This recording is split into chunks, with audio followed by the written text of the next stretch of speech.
This morning I am in Cleveland, Ohio, visiting with Joe Custer, who is the Associate Professor of Law and Director of the Judge Ben C. Green Law Library of Case Western Reserve University. It is our custom, Joe, to begin these conversations with a little information about the colleague with whom I'm visiting, sort of as a human being. So could you tell us a little bit about yourself, your life perhaps both today and then even when you were young? Sure. I grew up in Iowa, rural Iowa. Went to a small rural high school there. 52 people in my graduating class, so it was kind of nice. I was able to do about everything, sports. That must have been quite a nice experience. It was. It was. I really, I became fairly well rounded in school. You didn't have any options. There were only 52 of you. Everybody had to be part of everything. Exactly. Yeah, sure. So it was great. Then went to the University of Northern Iowa and Iowa. I went to both. I started at UNI for the first couple of years. Got into political science, not so much just to become a lawyer, but because poli-sci interested me, especially since I grew up in the Watergate time and Vietnam War, and it was just very interesting. It was certainly very interesting. Today's millennials may not appreciate the tensions in this country over both those events. Exactly. Yeah. So they made quite an impact on me when I was 13 and 14, and starting to cut my teeth a little bit. And then I went to University of Iowa that had a very good political science, not that UNI didn't, but a very good political science department. And there I did well. I built my confidence, but my foreign language requirement I messed up on, so I had to go back to University of Iowa, the University of Northern Iowa to finish. But after that I got a job. I thought probably grad school, and either, public administration, poli-sci, or maybe even law, but I wanted to make some money. So I got a job as a district circulation manager for the second largest paper in Iowa. Everybody knows about Des Moines Register, but nobody knows about any other paper in Iowa. And it was the Cedar Rapids Gazette. It was the second biggest. And I was responsible for a large area, about 70 miles east to west, about 60 miles north to south of Cedar Rapids, and I just drove around and I was responsible for that area. It was a sales job, basically. I'm not a salesperson. I really can't sell well, but I kind of enjoyed it. I had a variety of roles. I would go around. One of my roles was to find newspaper carriers, unsuspecting little 10, 11, 12-year-olds that I could convince their parents into allowing their children to go around. Newspapers still used kids then. They still used kids back then. They were my primary source of keeping me from delivering papers in the morning. I was motivated because I had a lot of carriers in a big area, a lot of little towns mostly. And if I didn't have a carrier, I was the one delivering the Sunday papers. So I was motivated. Also held town hall meetings at restaurants and coffee houses where I try to build up the circulation in that area. And it really did help me with my public speaking abilities. I would, a lot of people having coffee, somewhat disinterested in what I'm saying. And my hook, though, was the obituary page. Oh. Yeah, that was a hook because, see, Did you remind them they're all eventually going to show up there? Well, yeah. I mean, it was sort of a generic crowd. That must have been disconcerting to the audience. Yeah, that's right. Well, actually, they sort of, it resonated because I'd take someone who had recently passed away in the last year or so that people would generally know, and I would compare the obituary in the Cedar Rapids Gazette versus that in the pricey Des Moines Register, and I'd say, Paul Smith, we all knew Paul, he got 2 lines in the pricey Des Moines Register, and here we have a poetic obituary, sometimes I'd read from it. You know, his 4 kids were 4-H members.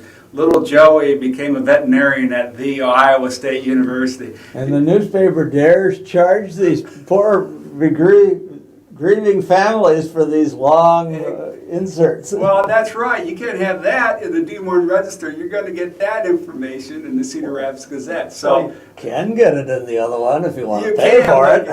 Exactly. As a family. Exactly. So anyway, that was my hook, and I upped circulation somewhat just from that little trick. But I did that. I think it was the 6th or 7th time I delivered Sunday papers that I decided to take the LSAT.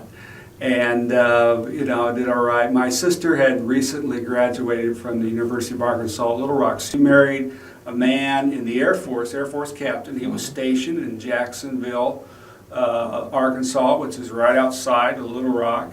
And she started law school there, and she had recently finished. And I knew the area, went down, looked at the law school. Didn't want to deliver papers anymore, so I went down there and got into law school. That's how that takes me up to law school, I guess. Okay. Well, sort of to round you out as a person, could you tell us if you have any particular hobbies or other special passions? Maybe like baseball? Yeah, well, there you at go. breakfast? Yeah, we talked about baseball. I certainly am a huge St. Louis Cardinal fan since I was a little kid. My dad was a Gas House Gang fan back in the radio days, KMOX, and so, you know, I became a Cardinal fan, true blue. My dad could have been a Cub fan like his brother, but thank God he was a Cardinal fan. So, you know, I've had a lot of fun times with baseball and winning, you know, but the Cubs are coming on this year. That's good. Well, it's always nice to have a team you're rooting for that does win occasionally. It's true. That's true. And you probably haven't heard this from anyone, but I like to read. Okay. Yeah. Well, you know, we're librarians, and the last thing we want to do is take work home. Is that what you're saying? Well, you're I don't the know. exception? I don't, but I do read.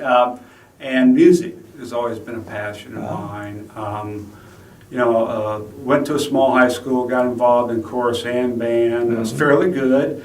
Offered a music scholarship out of Augustana College, but decided not to do that. I thought the only thing you could do with a music degree at that time was teach high school band, you know. So, but anyway, that was a wrong impression, but I just thought it was, I didn't know. But actually, I'm playing again today. The faculty here has a band called Raising the Bar. And I went out, first time I went out to lunch with one of the co-deans. He found out that my daughter went to Oberlin, and he said, well, there must be some sort of music gene there somewhere. And I, you know, humbly said, well, maybe from me. So you finally fessed up, huh? So, and he asked what I played, and I said, well, I'm bass clef, played. Oh, you play bass? Yeah, well, we need a bass player. So I started in the band last year. It wouldn't have surprised me to hear that whatever you played, they needed one. Well, even if they didn't really. Right. They probably did need a bass player. They did. Their bass player was emeritus, I think, and he had. Matter of fact, we're playing later today. If you can get back over here, playing at 4:30. Or at the Barking Spider, which is a tavern right on the edge of campus. Sounds like an interesting, I think we call that a gig. It's a gig. Yeah, why not? Yeah. Well, sounds like your music is part of your life too, as well as the law and law librarianship. Right. That's great. Well, should we sort of change the focus now a little more, Joe, on your academic? You've alluded to this school or that school, and mentioned you did go to law school somewhere along the way. But could you tell us that you have 4 degrees? 4 degrees. Could you tell us what they are and where you're in? Right. I mentioned my undergrad political science from the University of Northern Iowa. And I started talking about my JD at UALR. I did get my master's of library science at the University of Missouri, and then I got on the advice from Roy Mirsky I got my MBA at University of Kansas. Yeah. How did you happen to know Roy? I wasn't real close with Roy, but we had talked two or three times, and the last time I saw him was in 2008 at Mall, American Associated Law, and he was a speaker up there. I think Richard Leiter had asked him up. Yeah, Rich was a protege. Yeah. And matter of fact, soon thereafter, I know that he told Rich, I think, the same thing, but I just asked him, being an associate director at the time, what would prepare me the best to become a director of the law library? And he said, get your MBA. So he says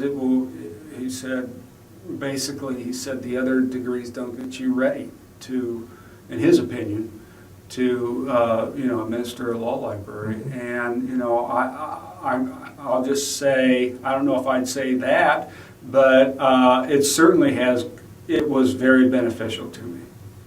Well, Roy, of course, for about 2 generations, including both yours and mine, we're a few years apart, he was a tremendous mentor to many people. Yes. And not only when they were young, he would follow them in their career, and occasionally opportunities would come along, and you didn't know for sure, but you could pretty well figure that Roy had a finger in that too. I've heard, yeah, that's amazing.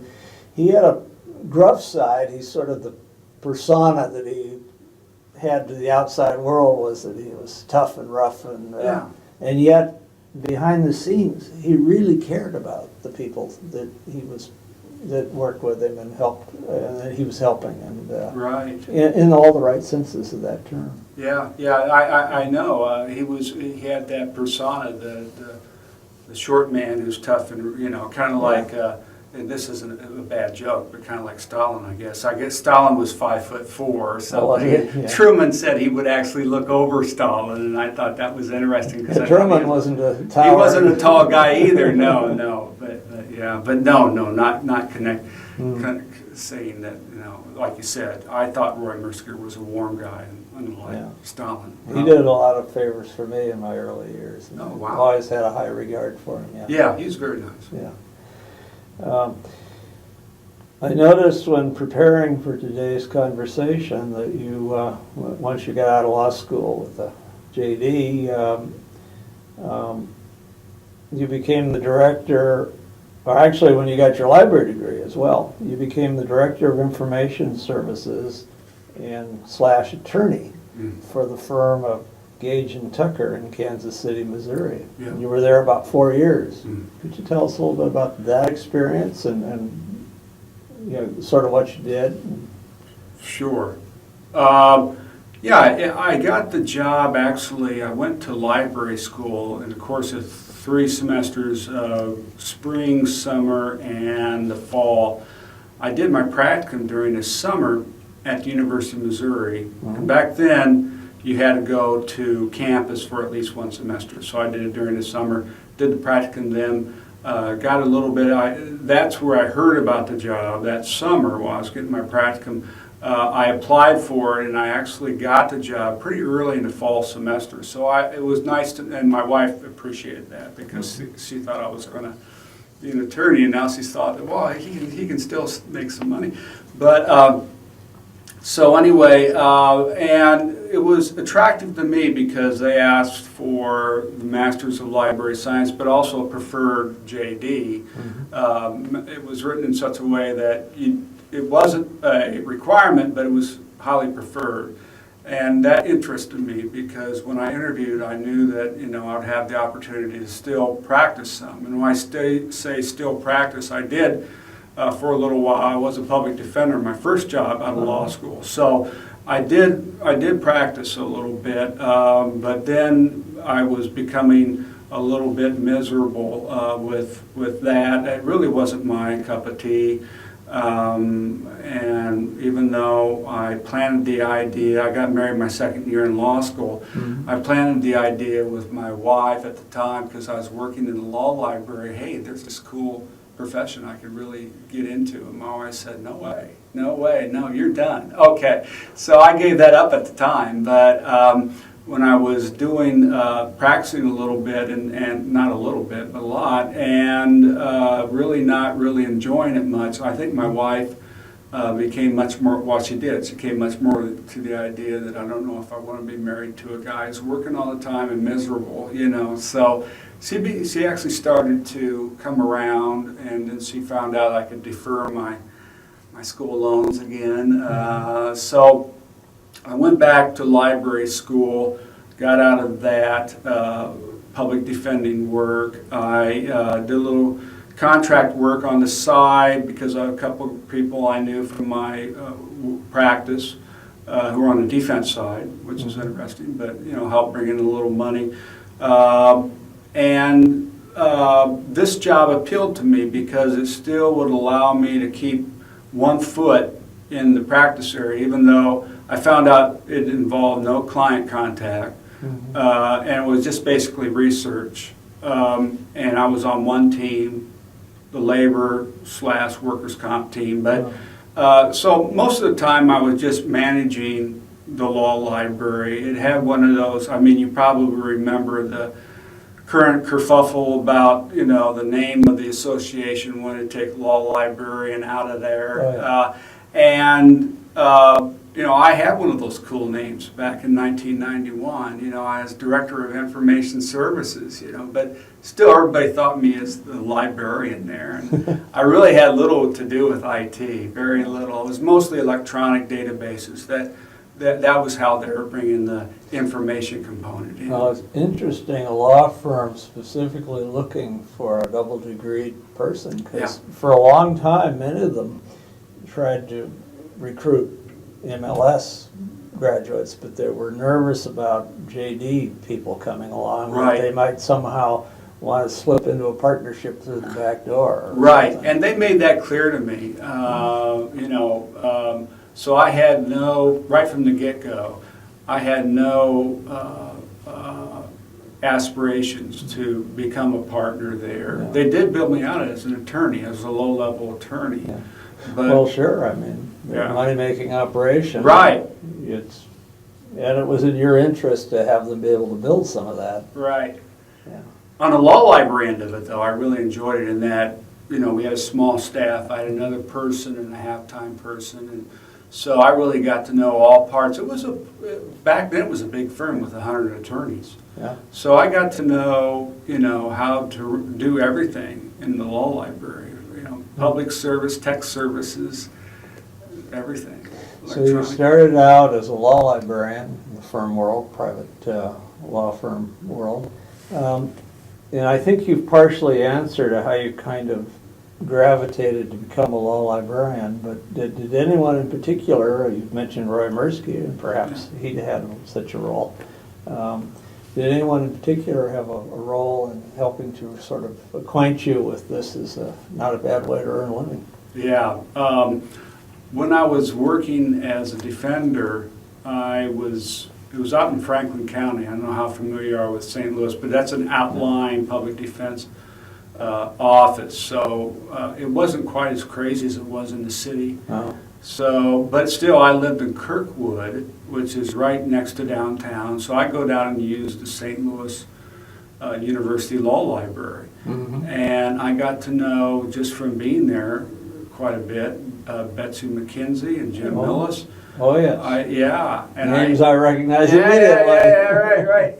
Yeah, they had a strong staff. Anyway, I got to talk to them a little bit about law librarianship because of my interest I had when I worked in the law library at UALR, and they both were talking it up with me. And then one of them, I can't remember which one, but told me to call Pat Harris O'Connor over at UMKC, the other part of the state. And I did, and I talked to Pat one morning, and Pat was very encouraging. So I just thought, you know, and I used that as ammo with my wife that said, you know, these are all attorneys who had done well with their library degree, and it really seems like something I'd like to do. So I would say those three folks come to mind. Did any of them or anybody else sort of serve as a mentor in the more of a strict sense of that? Oh, yeah. Yeah, I would say I probably have 4 that have helped me through some all the way through my career, and some a little bit later. But I would mention Peter Skank first. He was my first director. I had him for a couple of years at KU before I went to Marquette. Peter really had a holistic view on administration. He knew about, he was strong in management theory, which interested me. And I read his, we talked about that, and read his articles in that area. Also, collection development, being a director, I think that was his second directorship at that time. Anyway, Fritz Snyder, who's also a mentor, had left, and but anyway, Peter suggested to me that I contact Fritz because Fritz had done the first edition. He was the author of the first edition, the Kansas Legal Research and Reference Handbook for the Kansas Bar Association. And he said, I think maybe they've been asking about, a possible second edition. I know Fritz isn't interested in it. He's the director at Montana now. Why don't you contact him? And I did. And Fritz was just very, very collegial and encouraging, and said sure, and helped me with that second edition. And he also gave me good ideas from then on things to write about. I used Peter and Fritz as readers of almost all my papers over the years, and even into both of their retirements. And I keep in touch with them. I would say another mentor is Joyce McCrae Pearson. Now she's at Washington University in St. Louis. She got there right my last year when I was leaving St. Louis University. So it was good catching up with her again. We drive back and forth to Lawrence. But Joyce was great, I would say, in the people component.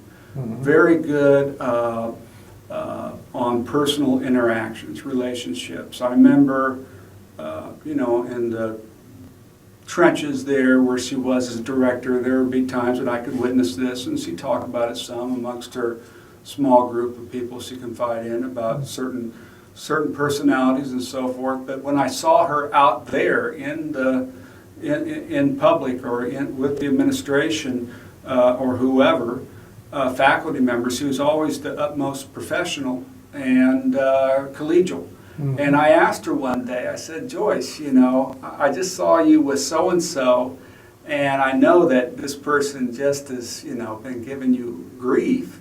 How can you be so? And she said, Joe, my secret is every morning I wipe the slate clean. And I thought, wow, that's golden. And I've been doing that, and I've added to it a little bit over the years, but that's so important, I think, just to keep, to be happy with what you have, to be, feel gratitude, I think, is very important, and people are people. So that really helped me a lot. And I think Joyce also helped me with the sense that as a leader, you serve the people you lead. Yeah. And that was really, I really got that. Some leaders forget that that's their role. Right. And to encourage people to do their best. Exactly. And rather, if you can do it with a positive approach as opposed to a stick, it probably is more effective. Exactly. Sounds like Joyce had that of you. Oh yeah, she did. And I'd say of the 4 I mentioned, probably the last would be John Edwards at Drake. Okay. I got to know John pretty early before I became a director, and John's always been a great sounding board. I still bat a lot of stuff off John, right now even. Just something recently I tossed his way, and he's always very willing to hear and to help me out with issues. And I would say those would be the 4 big mentors. A few that I certainly are helpful to me and continue to be a Randy Diamond at Missouri, Lee Peoples at Oklahoma City, Paul Callister at UMKC, and a guy who just retired, John Christensen at Washburn, was always very helpful and thoughtful. That's great. Yeah. I've already talked with at least one or two of those people Okay. for on camera, and I'm Good. going to pick up at least two more on Oh, later on good. this trip. Good, yep, tell me who, all right. You know, I'll tell you off camera. Right, right, I don't want right, right. to give away trade secrets online. Right. In case for some reason it doesn't work, and then, Right. or is that interview he was talking about? That's right. Well, let's see. You were you left the firm in about 1995. Yeah. And moved on to become head of reference and collection development at the University of Kansas School of Law's Wheat Law Library. Mhm. Can you tell us a little more about that position and some of what you accomplished in it? And then later, I'll just sort of preempt the next question. You Okay. were promoted about 3 years later to Associate Director in Collection Development Librarian at the same library. Can you talk about sort of your roles at the Wheat Law Library? Sure.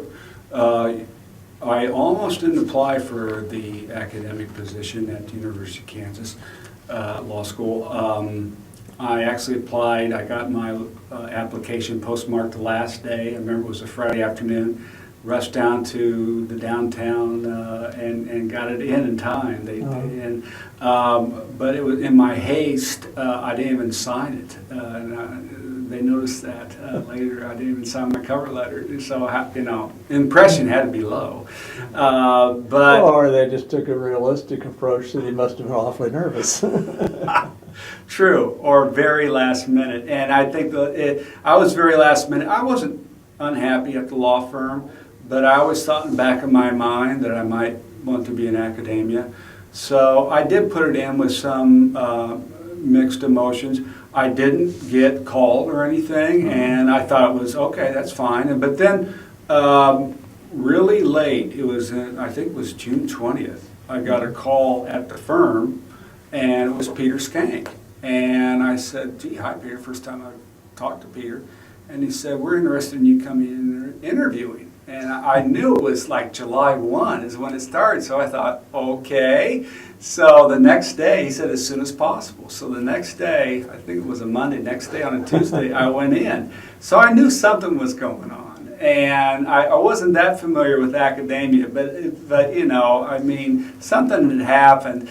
And I found out later, indeed, their first choice had late in the game, decided not to come. It was someone from the South, and his wife didn't want to move up to Lawrence. So anyway... Become a Yankee, maybe, she thought? Well, she heard about Bloody Lawrence and that whole history. I don't know, I'm making a joke, a bad one. But anyway... So was I. Anyway... yeah, and I found that out later, but at the time I was just happy with the interview. I thought, why not? And I was offered the next morning. Little did I know, but obviously their second choice wasn't a strong one I had heard. So I was the guy with the weird title out of the law firm who, we didn't interview this guy, let's give him a shot. Because I really wasn't qualified. It was a librarian 2 position. And head of reference and collection development librarian, that's the library 2 stuff. So I knew it was a stretch anyway. Yeah. I would have been more lined up with the librarian 1 position, but it was either me or a busted search. So, I guess I was in the right place at the right Law time. libraries tend to be a little leaner and meaner in the right sense of that, and you kind of find yourself in perhaps a broader kind of role Right. than you would in a larger, say, university or Well, I agree. public library. So, I agree. And so, and head of reference wasn't that difficult because it was basically setting up the schedule for people to be there and covering the slots that weren't. And I had that experience delivering Sunday papers with the Gazette, so I could always slip in there. Old-time people manager. I could come in, if it needed to be covered, and it was great teaching opportunity. I was able to teach the legal research courses in the first year. We actually had the legal research courses back then, classes in the first year. And then advanced legal research the next year. I started teaching that, which was great. The one thing about reference, though, that was a little bit more involved was the research guides. It's something that really had been sort of left alone since Fritz had left, so there was like 20, and I had to update those and create new ones, and that took a lot of time. But I didn't know any different, you know. And like you said, it's a little staff, a lot of opportunity. Collection development, that was wonderful. I learned that directly from Peter on Friday afternoons. That first couple months, every Friday afternoon, we'd have collection development. I'd take all the things in there, and he'd go over each publisher, and I still have that knowledge base that you know was invaluable. So I learned a lot during that time. And 3 years later, Peter went to Marquette. We had an interim director, Manya Lum, who's now associate director at Houston. Right? Yeah, she's retiring in the end of December. I just had got an email from her 2 days ago. Oh my gosh! Yeah.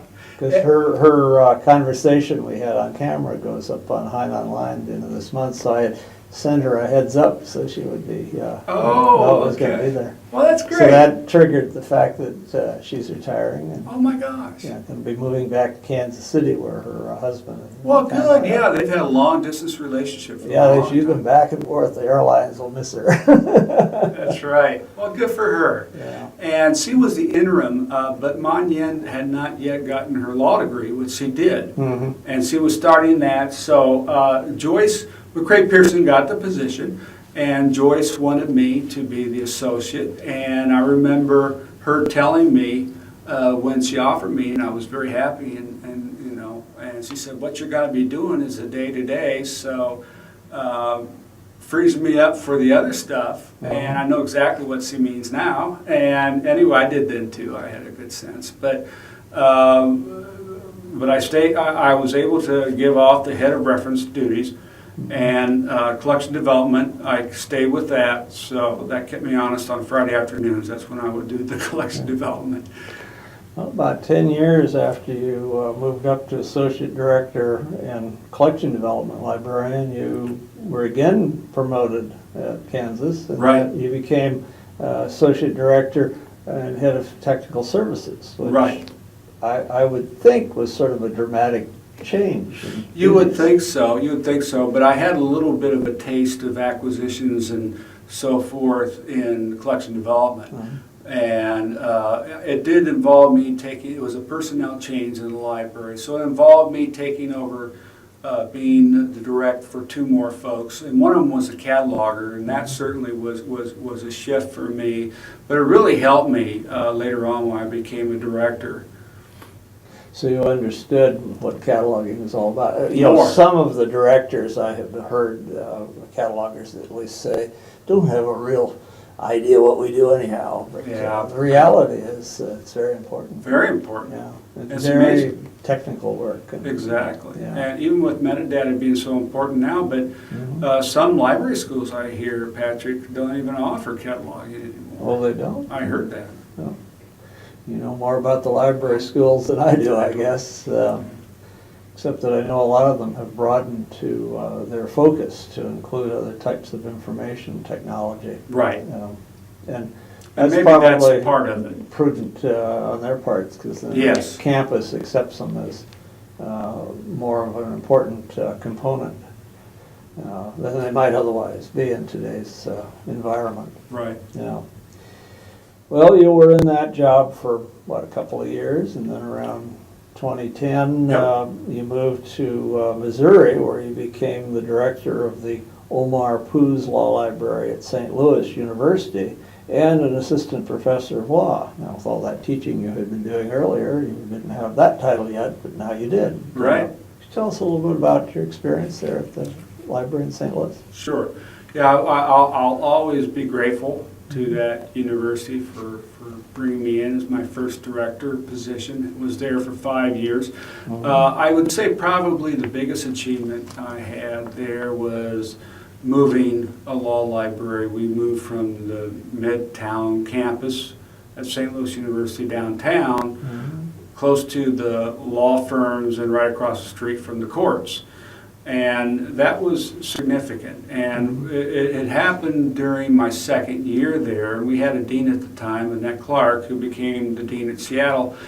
She was only at St. Louis for a year, but she was really significant in my development. She put me on the building committee, but she also really handed over the design of the law library. We're going to have it on 2 floors in a high-rise vertical building of 11 floors, and we thought at first that would be a cut in our square footage. It was, but we could accommodate that. Yeah. And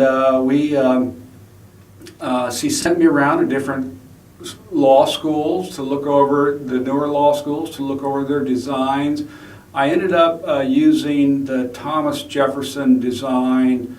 I got the blueprints there, the one in San Diego that have recently been built, and then also another vertical, the Loyola Chicago blueprints from there, and more so with the Thomas Jefferson, but just a very collaborative study space, student-friendly sort of a design with more seating, tables and so forth within the stacks, as opposed to just stack after stack after stack, you know, like the old stack houses.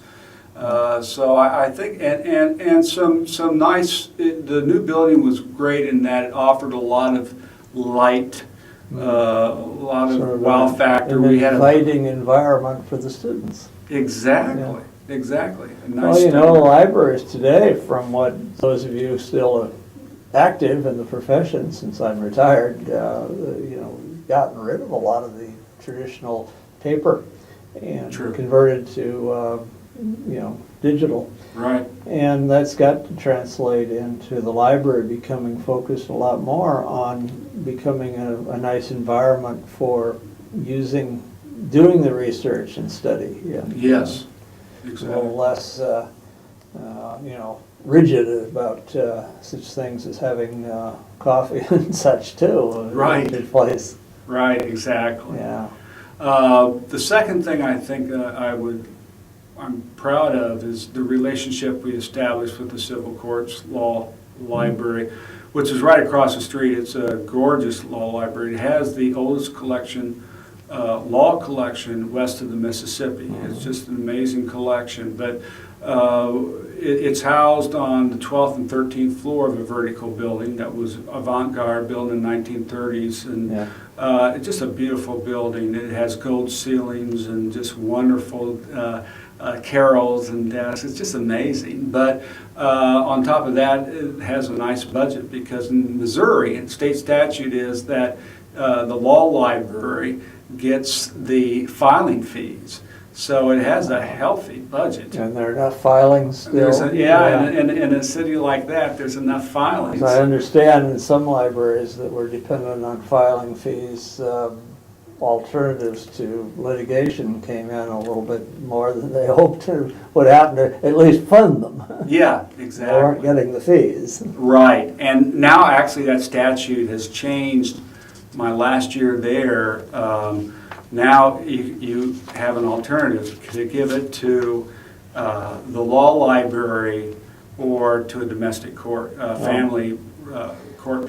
So, you know, and last I heard, they're still giving it to law libraries because they haven't quite figured that out yet. But I imagine it could be a drain on law libraries in the state. I would think your competition now for the law libraries with the other court system, and as lawyers and others take a look, they usually say it, maybe a little more competition than the librarians would be as happy to have. Right, right. Yeah. So, but what it really did, the result was great in that we could shift our collection development plan. I was put in charge of redoing theirs. I saved them significant money on a West LIM that they were locked into that was just eating them alive. Oh. And then also we put we discontinued our practice materials largely, our practice collection, and now rely on theirs, and they were able to discontinue a lot of their treatises that we had in our collection. It was just a real win-win. Being that close together physically, Oh, yeah. it seems to make a lot of sense to coordinate. You know, it works for everybody. That's right. And students were allowed to go over there just with their, rather than, you know, anytime you go into a civil court, you have to strip down, but they could just use, Tell use me their- about it. I Yeah. go through security, especially when I bring my gear for one of these conversations, and the guards sometimes are very unhappy because they're not quite sure if I got something in there that they haven't spotted that I ought not to be bringing into the courthouse. Sure, sure. Yeah. So they just allow you to show their student card, and they're allowed to use the law library to study and so forth, and very quiet up there. So. Well, it sounds like you had a good time in St. Louis. I did. And now you're conflicted in terms of what baseball team to root for, I suppose. Well, maybe I like not. the Indians, but that's an American League Yeah. team, so I can do that. But now you're here at Case in Cleveland. Yep. And you've been here about a year, a little over a year. Right. At this point. Yep. And you want to talk a little bit about what you're up to here? Yeah. Sort of things you want the dean to be able to see on the screen of his TV sometime. There you go, yeah. Well, I love it here, I really do. I remember when I interviewed, they had interim co-deans, and I thought that's an interesting idea, and didn't really know what to make of it. And then I interviewed here, and I had an interview with them, and they just got, I thought the dynamic was amazing. They're different folks, but they get along really well. I think that'd be rather essential to make a co-deanship work. I think so. Yeah. I think so. Their personalities, I'm not a human relations expert, but their personalities seem to mesh well. And it's been great because I have bi-weekly co-dean meetings, and only one had to be rescheduled to now. It's amazing because that's the sort of thing you can just plan on rescheduling. I had monthly meetings at SLU, but here I've never met other than one that would need to be rescheduled. They're always there. One of them's always there. That's great. Yeah. So that's been fantastic. I really like the staff here. I get a little bit braggadocious, but I was actually offered 3 different positions. So I had a choice, and I like Cleveland a lot. I like the other 2 schools a lot too. They were good, but I really like Cleveland. My wife liked Cleveland of the 3 areas the most. One was in the South, so anyway, see, nothing against the South, but I remember when I went to the University of Arkansas at Little Rock, I got married to her. She's an Iowa sweetheart. She came down, and we got married my 2nd year, and a condition of that marriage was the fact that we'd have to move north of the Mason-Dixon line. So I don't know. Sorry, Southerners, didn't, but beautiful people. Yeah. But anyway, that was, and one was in the west of here, and Cleveland was the best place. There's a lot of stuff west of Cleveland. Oh yeah. At least for those of us who live on the West Coast, Yeah. and have just driven across the country in the last week or so. Okay, right. Yeah. So Cleveland worked. Staff was the biggest staff of the 3 schools. I like that. So it was a real good, And as far as getting things done, made the organization a little bit flatter. I think there was probably too much centralization under one particular area, so let's try to flatten, spreading that out some. Not a whole lot you can do right off the bat, but a few things I did on that. It's a little bit librarian heavy as opposed to support assistants, other professionals. So I've been working on balancing that. Was able to actually offer back from the budget $60,000 to the law school, trying to be a good steward of the budget, and I think in this present environment that is probably essential for all of our colleagues, and not just at the academy, but throughout the profession these days. Right. Yeah, everything has to be kind of a little more mean and lean in terms of budget. Exactly. And our membership in Tamalco allowed that with their treatise and state sharing agreement, where we have gratis within 24 hours, you actually get the scanned paper copies of those items or the actual volume itself within 48 hours. So the faculty bought that. We saved significant money, was able to offer back a good chunk of that. And then also increased our technology base in the law school and law school library. Yeah, we're doing some good things. I brought in my strategic planning slash project management thing that I developed in business school. I started at SLU. It was new to folks here, but they're getting on board. They have got on board. We had a retreat over the intercession, talked mostly about project management and what that is, and so that's great. I'll also sort of mention that we're in a room in your library right now that's specifically outfitted for conversations of this sort, interviews, and we have some fancy equipment behind the camera we're using, so the viewers won't see it. But, special lighting, a couple of stools, one of which you're sitting on, and a thing on the back wall so we could, if we wanted to sit there and see how we're doing as we're doing it, we're not using that screen. No, that's good, because that would probably distract me too. I've been looking at it the whole time. Yeah, this is you mentioned technology. Yeah. You've got this is not a room I see too frequently, and certainly in libraries, law libraries. Sometimes the university or maybe even the law school has a setup a little bit like this, but even they're fairly rare. So you're in the cutting edge of a lot of stuff here, obviously. Well, let's focus a little bit on maybe not so much cutting edge, and that is teaching. You teach here, as I recall. Yes. Reading, and you had taught in your previous position. Right. I taught advanced legal research at St. Louis, and also I designed and offered and taught electronic discovery at St. Louis, which was well received. So harken back to your days as a public defender, or didn't you have a lot of that in those days? Back then, yeah, and at the law firm, and when I clerked in law school, also all the bank boxes, and now all that stuff is crammed on a computer or in the files. So yeah, it's really changed, and I bring that up in class, how things have really changed. But it's a fun class. I enjoy it. Millennials that you're probably teaching in large numbers, they never do anything else. I know. Right. I talk about these big bank boxes, and it's almost I have to show them a picture, of just a room that was filled with bank boxes that was going through litigation, and they go, oh my gosh. I remember the briefcases that some of our colleagues, attorneys would carry to court, and they'd have more than one, and they were great big, huge, fat things, full of paper. I have one of those. Oh, do you? Yeah.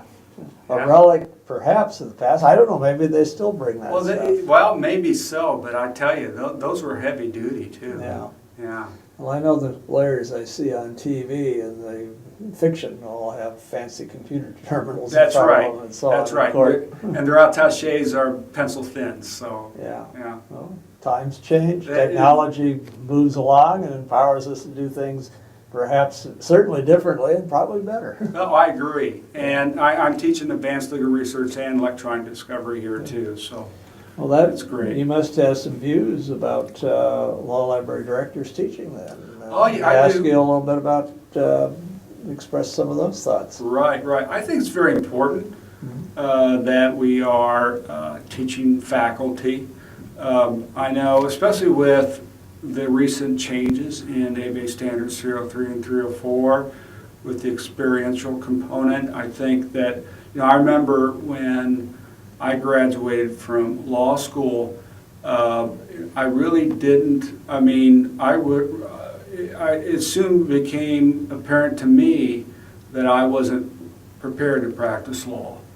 I knew what the law was, I knew how it developed, I knew what it was generally, and I could write statements of facts on briefs, on memos, on letters.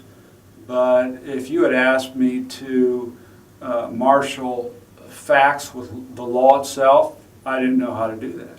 And, I really struggled just to cogently communicate the law and facts to a client, to help a client, to represent your side to the other side that had a totally different point of view, and to ultimately make it clear to the final decision maker. All of these things were just out of my experience, and I did not get any practice on that in law school. And I think with 303 and 304, we're finally moving on in an area where we really, especially in the law library directorship, and also the people who teach from the law school library, to really help fill in, flesh out this component where you can actually marshal the facts with the law through the simulated experiential type of courses that are being stressed now. And I really hope that we do take the lead along with the clinicians and the legal research and writing folks. I know there's a clinician and a clinician professional, and also a legal research and writing professional at CASE that I'm starting to talk to about how exactly we can bring in that experiential component and sort of meld our various advanced courses in a way that will help students learn more. So I assume your views on teaching include not just yourself as director, but also at least some of your colleagues here in the library. Right, oh, very much so. I know that one of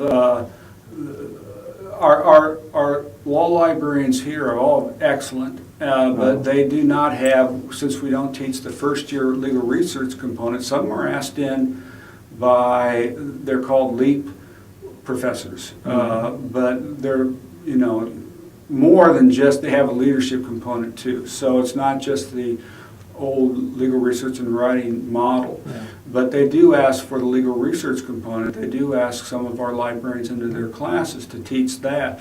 I never taught advanced legal research with anyone else, never co-taught it or team taught it before, but I have here. I'm doing that just so it will expose to the students the expertise of our law librarians. So I think that's working well too. I imagine that helps create in the minds of the students and other faculty colleagues the sort of a sense that you really are colleagues and faculty teachers. Oh, certainly. Yeah, right. That's probably very important. Yeah, I agree. And it's a story I've heard time and again, and talking both on and off camera with some of our colleagues as I've traveled. It's become very common now in law schools, this idea. Well, can we move on to your scholarships a little bit? I know you started off co-authoring and editing articles about Kansas legal research along the way, but more recently I think you have sort of shifted to other more subject specialty areas. One of your recent articles is called "The Three Waves of Married Women's Property Acts in the 19th Century," with an interesting focus. The interesting is my editorial addition. Focus on Mississippi, New York, and Oregon. I find that sort of an interesting combination because two of those are traditional common law jurisdictions on marital rights and ownership. In Oregon, well, I take it back, Oregon is a common law. I was thinking it was community property, as many of the other western states are, but Oregon is the exception. Right. Yeah. You want to talk a little bit about some of this work? Yeah. You're right. Certainly a legal research component to my scholarship in Kansas specifically, and hearkening back to what we were talking about earlier with Fritz Snyder, getting started in those areas, and I've continued to do that. I did the third edition to the Kansas Legal Research and Reference Handbook, and that was with Mitchie Publishing. KBA had handed over its publishing to them for a while, and then they got it back again. And then the Carolina Academic Press has that state series, and I did, along with a colleague, Chris Stedham, who's now the director at KU, we did the one on Kansas. I did get into more of the doctrinal sort of substantive law areas. with sort of a interest in social justice historically. And that is one of the articles I did. At St. Louis, their tenure document for the director was interesting, and that gave us wide berth. We could write on the law, on legal librarianship, or on librarianship. So Peter Skank had always written, and not always, but in the doctrinal type of areas, and other directors have. I thought it would be the most interesting. I thought might make the most impact on the faculty. And I got a couple articles, papers published. The one on Women's Property Acts, those 3 states, interestingly enough, were leaders in granting property rights to women at different times. Yeah. Mississippi was the first state that was actually... mentioned it was in the 19th century, which was... Yeah. The changes were coming, but they weren't there. Right, and in 1839 they actually started to give some property rights to women back then. So and New York was the next round of opening up more rights to women, married women, and then Oregon was the last round of very... at the time, progressive views for allowing women. Well, Oregon, getting back to the community property, I misspoke in thinking that it was briefly community property, because the ones all around it are. Right. But Oregon is the exception, so it uses the basic old common law rules as modified by these movement in the 19th century. Right. Yeah. Now today in the news all the time, because we're in the height of a presidential election campaign, this is 2016, and one of the concerns that one hears a lot about is how to control properly or improperly, depending on from whom you're hearing it, voting. You've done a little writing in some of that area, at least in the past, focusing on the 60s and 70s, as I recall, sort of ideological voting applied in the school desegregation cases. You have any thoughts, what you read in the press? Is any of it reminiscent of some of the things you worked on at that time? Well, it was interesting at the time. Somewhat today, the Supreme Court, there's several issues in social justice where they really haven't laid out standards. So there's a lot of things rumbling, and we'll see how that goes as we go forward. But I do know that was the case also with that paper back in, you had Brown, and then Brown, the idea of Brown 2, which was mentioned in Brown 1, was to lay some standards. Yes. But Brown 2 really did not lay standards. And so you had all the circuit courts trying to figure out what to do. And really the leading circuit back then, and the genesis for the paper, and what got me interested was the Fifth Circuit in the South. It had Tuttle and Wisdom, and these judges who were, just extraordinary. And Republican progressive judges in the South brought on by Eisenhower. Yeah. And, a lot of people don't think Eisenhower is, I think, today esteemed fairly well as a president, but they don't necessarily look at him regarding civil rights, but he was quietly progressive in civil rights, and he showed that through his nominees to the circuit courts. And I know that he always said that what was it,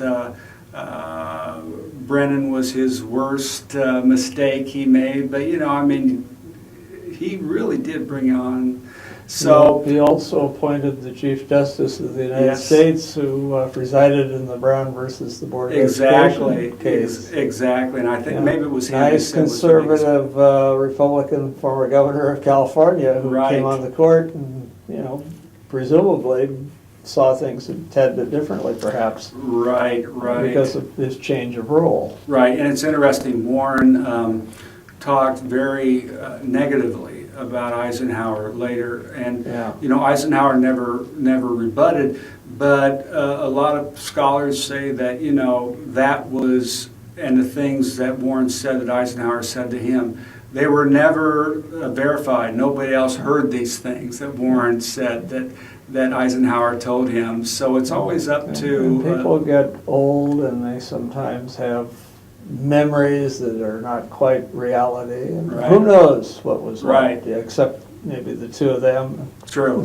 And I think you Warren don't was want a them great. around to defend it now. Right. I think Warren was great, but I do think that, like, I think a lot of people, they like to put things in the best light for themselves, perhaps. Well, sure. Yeah. I mean, we're all normal about that sort of thing. Yeah. Well, Joe, you are a sitting colleague in the directorship. You've in this one for a year. You've been in one before that for a while, and times have certainly been, shall we say, changing for legal education during those periods. Especially beginning around with the so-called Great Recession of about 9 years ago that hit, and then the tremendous upheaval in the way the practice of law is carried out in many of the larger firms at least, and probably an awful lot of the others. Legal education has shifted. Students are taking a new look at whether this is a field that it makes sense to try and go into economically. In a different way than they did a few years ago. So budgets have been impacted. Library technology has, you've had a sea change there. Mm-hmm. I don't know, I retired just before a lot of this really took off, but it was starting, and all the computerized resources, as we call them, and elimination of the need for certain things in traditional paper format. All of that comes together sort of on your watch. I don't speak to a lot of colleagues who are involved as much in it as somebody like yourself, who's current acting or existing director in one of the major law schools. Could you talk a little bit about some of how you see what's going on, and maybe at least in the next few years, what you think may evolve from it? Yeah, I think you're capturing the current climate well. Indeed, it's been difficult. I know you're right. The budgets are getting smaller. The staffs are getting smaller. That's happened here at Case. It happened at SLU. It's happened around the country, and it's difficult. Deans are put in really impossible situations, I think. And a lot of times I think you just hope that you have administration that tries to lead by, with a lot of humanity, going forth. And I think communication is essential in that regard from administration. And we have it here at Case, really do. I have a strong sense of that. The administration here, I think, is extremely versed in communication, and it's much appreciated. Going forward, I think a lot of it has to do, how do we deal with it, is through collaborative efforts. I do think consortia, it's not cure-all, but I think it really does help. I know that it's a way through Malco we've been able to share resources and expertise. We've been able through Malco to do some, which is the Mid-American Association of Law Libraries Consortium. And we've been able to share expertise through not just personnel. There's been some instances where one law library has helped another law library, loaned out a cataloger, an original cataloger, that sort of thing, piecemeal, but also... Well, that's an interesting... Yeah, one thinks of it as sending a book or two around traditionally, but you're sending personnel, expertise. Exactly. And also sharing expertise through, we have a LibGuide sharing plan with Malco where we share our live guides with the other members, and they can use these live guides. I mean, there's some copyright infringement, of course, you have to be careful of, but it's fairly, you know, as long as you give attribution, there's really it's not too rigid. So, you know, there's things like that you can do, and I know that just from 2014, our records from Malco showed us that, well, since 2010, I should say, we've gone from 7 vendors to 26, and we're saving on average all the member libraries over $5,000 a year. Wow. Just by taking advantage of the discounts. And like I mentioned, the sharing programs, that's, if you were to remain with the state codes, I know KU had them, and when I left, they still had all the state codes, but right now that would cost over $100,000 a year. And now with just a few of the law libraries sharing, some states up to, you know, each one sharing 2 or 3, we're able to split that cost up tremendously and save the schools even more money. Same thing with costly treatises. The ones we have listed are most of the leading treatises, but that's about $250,000 a year.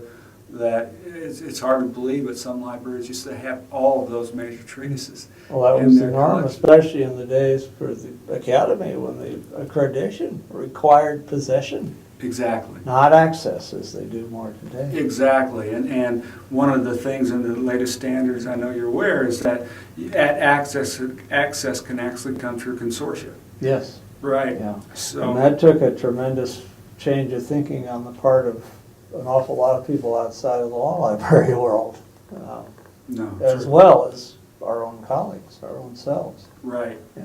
So yeah, consortia, I think, you know, is a big help, and then we're partnering consortia together too. With we had a retreat after the 2015 AALL meeting, and with NELCO and LIPA, and we formed a partnership with them, which is saving even more money with better discounts, and we're also sharing educational programming.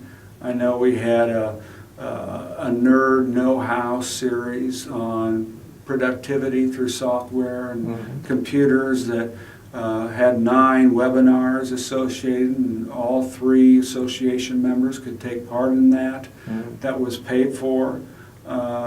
You know, it was a discount we got since all 3 of the organizations went together, associations. But, you know, it's high cost type of webinar that we're able to offer to our personnel. So it's you know, it's got a real component of it's not only saving money but making yourself more electronic. I know we have an ebook through ProQuest, EBL, an ebook legal titles series with over 15,000 just legal titles that we now have access to. So it's really exciting what you can do in consortia through not just having, you know, when we're all silos, more so back in the day, we had to just come up with these things all on ourselves, and now there's no way we can do that, so we have to work together and do some interesting things. Well, you not only speak knowledgeably, but I'll point out the fact that you are in the leadership role of being president of the consortium, Well, thank or you. have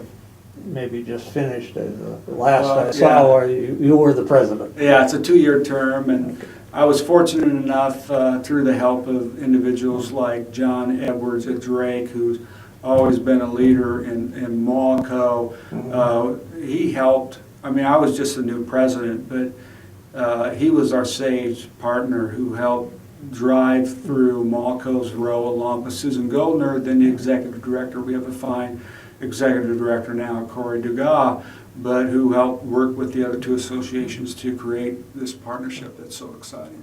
Well, speaking of your leadership roles at that kind of level, you were also your past president of one of the ELL's chapters, the Mid-America Association of Law Libraries, and I wanted to mention that so that it would be in the record during this interview. I appreciate that. Yeah, one thing that I recall from that, I mean, it was actually more of the vice president. It was actually at the meeting in Fayetteville, where we had a meeting in Fayetteville, and I was ending my term as vice president, being head of the program, and gavelled in as president. And we were able to get the speaker, Elizabeth Eckford. She's one of the Little Rock Nine, and who received the Congressional Medal of Honor along with the other 8 members who were still alive in 1999 by President Clinton, rightfully, appropriately. And Congressional Gold Medal, wasn't it? Gold medal. Yeah.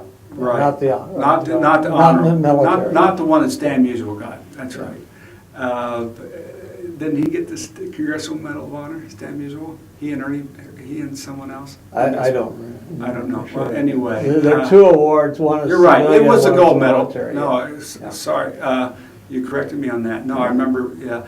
But she was the iconic, she made those, she was the 15-year-old young black student walking down the street with the mob shouting behind her that Life photographed, and made the iconic photos that made an impression not only in our country but internationally, and really started a movement back in 1957. So, it was great to have her come speak. And actually, I had to go pick her up. We from Fayetteville to Little Rock, our driver kind of fell through, so I had to run down. So you as president became the fill-in. I hear you. Yeah. So jack of all trades, Yeah, So I had to run down. But I loved it. She cooked me dinner. We had a southern, grits and greens dinner, and she told me a lot of stories on the way up and on the way back. I drove her back.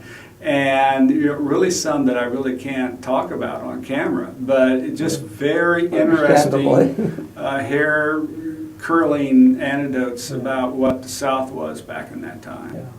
Well, I was, of course, young, but I was around to see all that unfold, and we had television even in those days. Yeah, that had come in, and it became very real to all of us around the country. It was tremendous change underway, and my opinion, having not grown up in a part of the country where we probably had a lot of prejudice that I didn't know about, I thought it was the right thing that was happening. Oh yeah, certainly, and I was just a real little kid, but I know that I grew up in rural Iowa. I grew up with prejudice. You just don't think of Iowa necessarily as a prejudicial state, but it's all over, and I think we're seeing ramifications of it now all over the country. Well, certainly in today's campaign, especially for the presidential, there's a lot of things going back and forth that arguably could be some of that resurrecting itself. Yeah, it's amazing. It's sad, but it's all still there, and not so much under the surface anymore. Yeah. Well, I've in recent weeks learned that there's a lot more of the sort of that end of the spectrum out there than I had ever realized. Yeah, me too. Yeah. Well, we're nearing, Joe, the conclusion of our conversation today, but it's my custom to ask before we end if there's anything we've not talked about that you'd like to bring up. Not really. Well, that's an answer I often get, fortunately, because then we've covered the right stuff. Maybe. There you go. Right. Well, certainly on that note, I'd like to express my thanks to you, Joe Custer. Thank you. For being part of today's session on camera, as I like to call them, or conversation. And in thanking you, I'm not only doing it on my own behalf, I get the fun of having to come and be part of the other side of this thing, but also on behalf of my colleagues, Michelle Wu, Frank Hodek, and Dick Spinelli, with whom I have the honor of working to put together this oral history of law librarianship for the Hein Online database. Yeah. Thank you. Yeah.